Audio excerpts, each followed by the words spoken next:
So what I call presence, there are other words for it, such as awareness, is a state of consciousness that transcends thinking.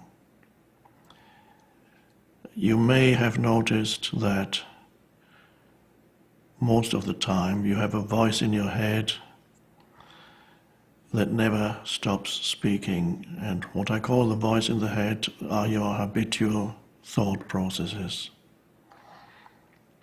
For many people, the voice in the head, which is the self-talk, is predominantly unpleasant, because for many people the self-talk tends to be, to a large extent, negative. In fact, there are millions of people in this world who are tortured by their own minds, by the self-talk in the head, which of course is the conditioning of their minds. But they don't even know that, because they are so identified with the voice in the head that there's no space beyond from where they can realize that there is a voice in the head, because when they are identified with the voice in the head, they are the voice in the head. Presence is the arising of a dimension of consciousness from where you can become aware that there is the voice in the head. That awareness is above thinking.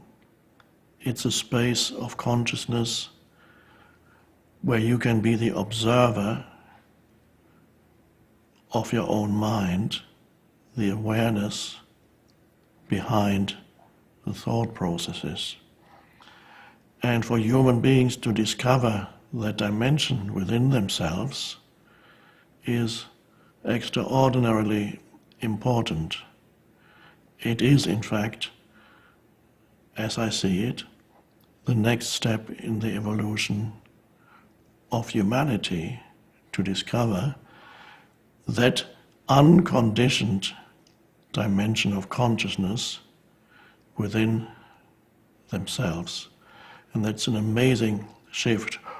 All the ancient spiritual teachers have already pointed to the possibility, from the Buddha to Jesus and so on. But until now, only very few people have been able to actually experience that state of consciousness and embody that state of consciousness. One could say that until now, or until fairly recently, it's been a luxury for human beings to attain that new consciousness, but the world situation that we are at now is so critical. We're faced by so many problems collectively that the transformation of human consciousness, which is what the arising of presence is no longer a luxury, it's a necessity for the survival of humanity. The problems that we are facing,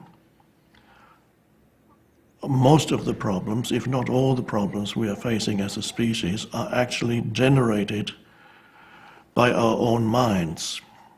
So all the problems are not problems of natural disaster or anything except disasters that were created by humans. So there is a strong element of, one could almost say, insanity or dysfunction in what I call the old consciousness, the normal human consciousness. It has produced an enormous amount of suffering, quite unnecessarily. And already the ancient teachers have pointed to that. The Buddha said the human condition is one of suffering. And Jesus said what we need is to find the kingdom of heaven within, we need salvation. And only now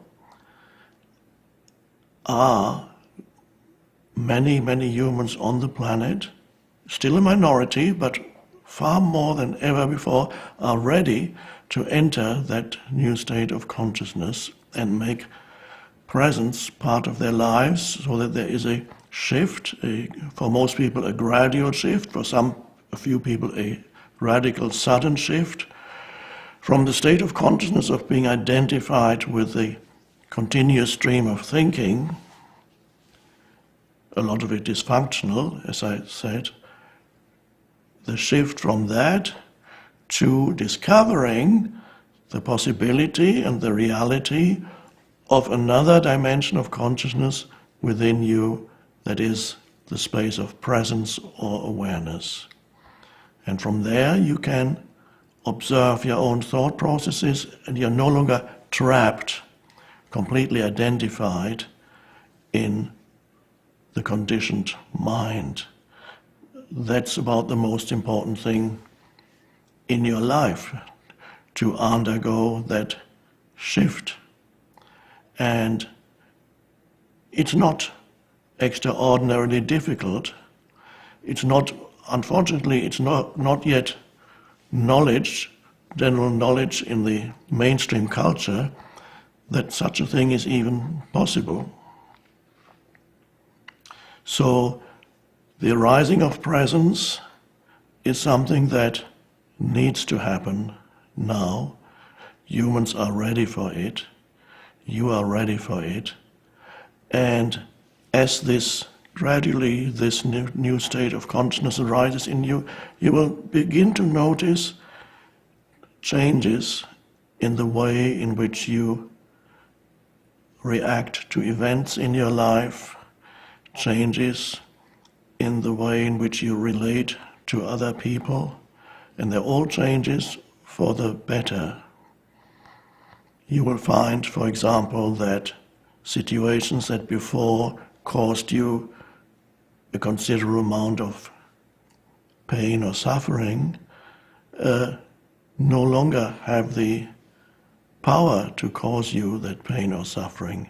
You'll also discover the amazing truth. You will discover it experientially within yourself. You can verify what I'm saying now by becoming aware of situations in your life and observe how, when you become unhappy in situations, unhappy in whatever form, unhappiness takes on many forms, whether even irritation is a small form of unhappiness, irritation, anger, resentment, many, many kinds of unhappiness, self-pity, and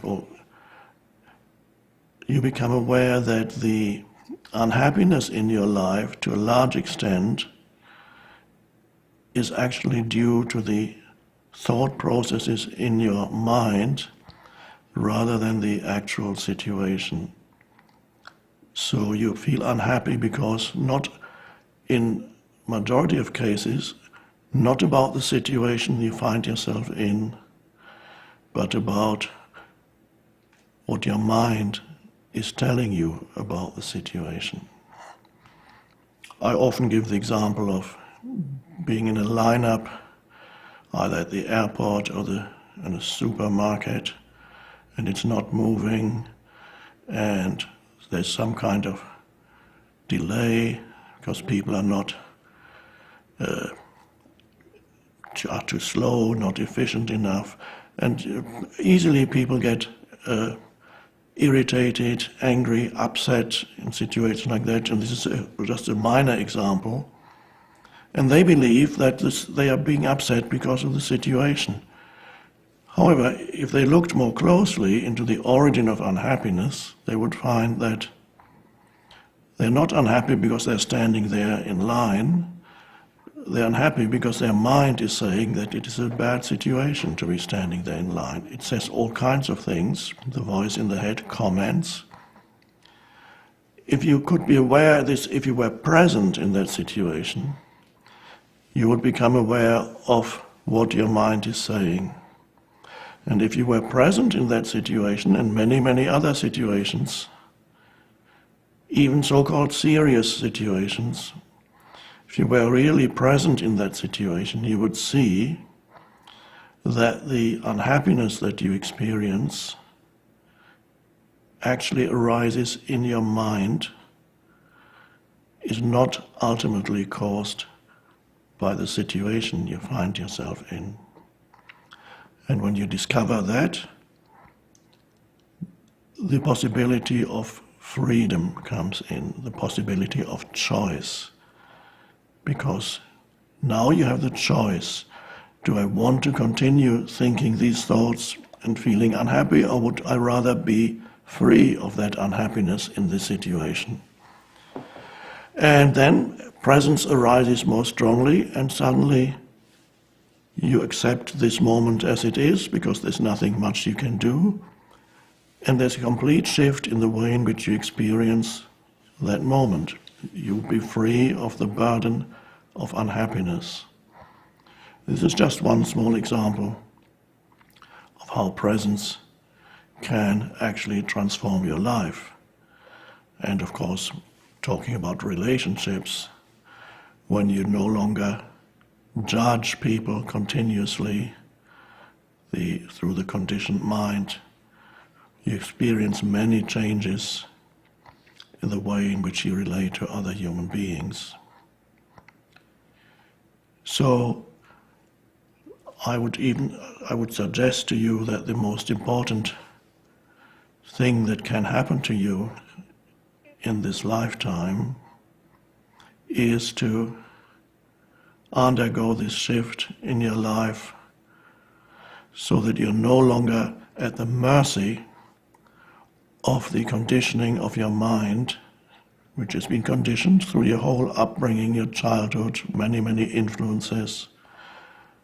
And so instead of being at the mercy of the conditioning of your mind, and there's no freedom in that, suddenly the possibility arises of transcending the conditioning of your mind and actually becoming free. And that's why the term liberation is sometimes used in various spiritual traditions. Becoming free, becoming liberated. Liberated from what? Liberated ultimately from your own mind. And then you're able to use your mind and your thinking ability in a much more effective way. What changes is that you are no longer used by your mind, but you are using your mind. And that's a vast difference.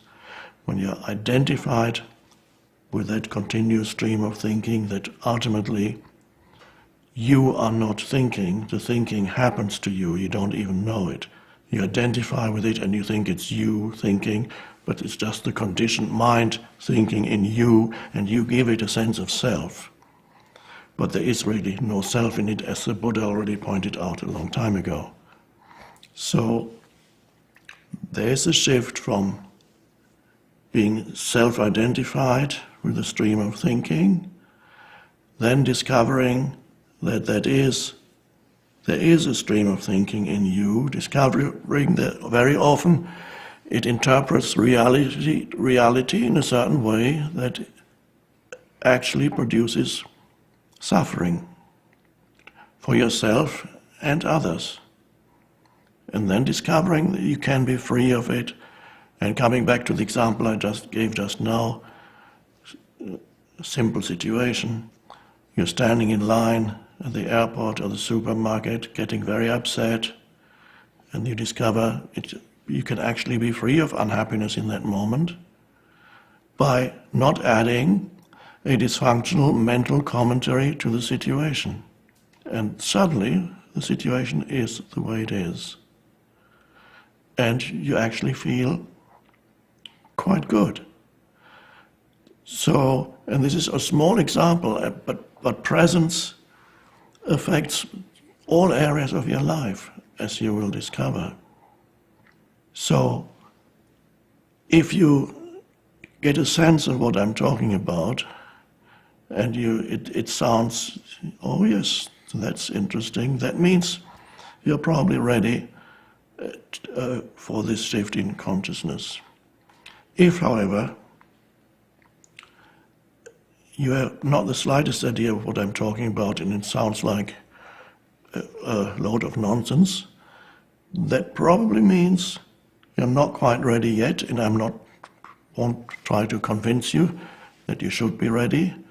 And it also means that you just need a little bit more suffering before you're ready, so we will meet again in a few years' time.